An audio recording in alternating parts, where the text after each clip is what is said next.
నక్షత్ర ఏమిటమ్మాయి? ఏంటి mummy? Baby good news, చెర్రీగాడు చనిపోయాడు. చెర్రీ చనిపోయాడా?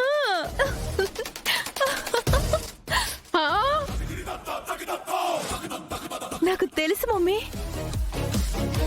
ఈ న్యూస్ ఏ క్షణమైనా రావచ్చని నేను అనుకుంటూనే ఉన్నాను. అందుకే స్వీట్స్ ఆల్రెడీ కొనిపెట్టాను మమ్మీ. 1 సెకండ్. మమ్మీ, చెర్రీ గడి చావు కబురు నువ్వే నాకు చల్లగా వినిపించినందుకు ఇదిగో ఈ స్వీట్ మమ్మీ. సడన్ గా వాణ్ణి నేనే చంపి సాగనంపాను గనుక ఈ స్వీట్ నాకు. ఈ న్యూస్ మనకు చలికాలంలో వెచ్చగా ఉన్నట్టుంది కనుక ఇదిగో గోరింటాకు, ఈ స్వీట్ నీకు. బాగుంది. చాలు బేబీ. నక్షత్ర నక్షత్ర నక్షత్ర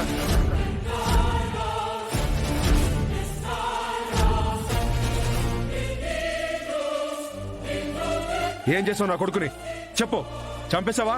చెర్రీని చంపేశావా? చెప్పు. చెర్రీని చంపేశావా? చెప్పు. చంపేశావా? చెప్పు.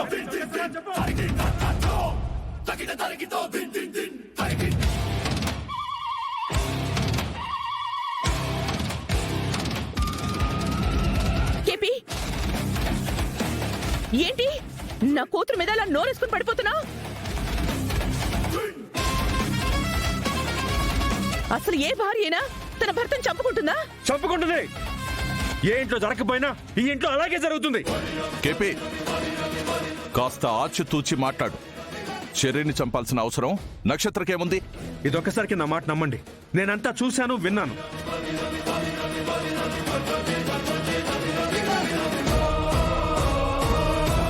ఆ సిఐ అపూర్వకి ఫోన్ చేసి ఎవరో అరకులో చనిపోయారని చెప్పడం, చచ్చిపోయింది చెర్రీ అని వీళ్ళిద్దరికి అపూర్వ చెప్పడం, వాళ్ళ ముగ్గురు ఆనందంగా స్వీట్లు తినిపించుకోవడం.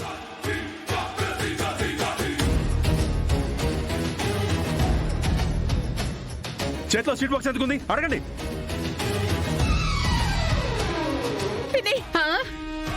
అసలు ఇదంతా నీ వల్లే వచ్చింది. చెర్రీ కనబడకుండా పోయిన రోజునే నీ పుట్టినరోజు ఏంటి అని నేను అడిగానా? విన్నావా నువ్వు? సెలబ్రేషన్ లేకపోతే లేకపోయింది, కనీసం ఈ స్వీట్ అయినా తిను అని బాక్స్ ఇచ్చావు.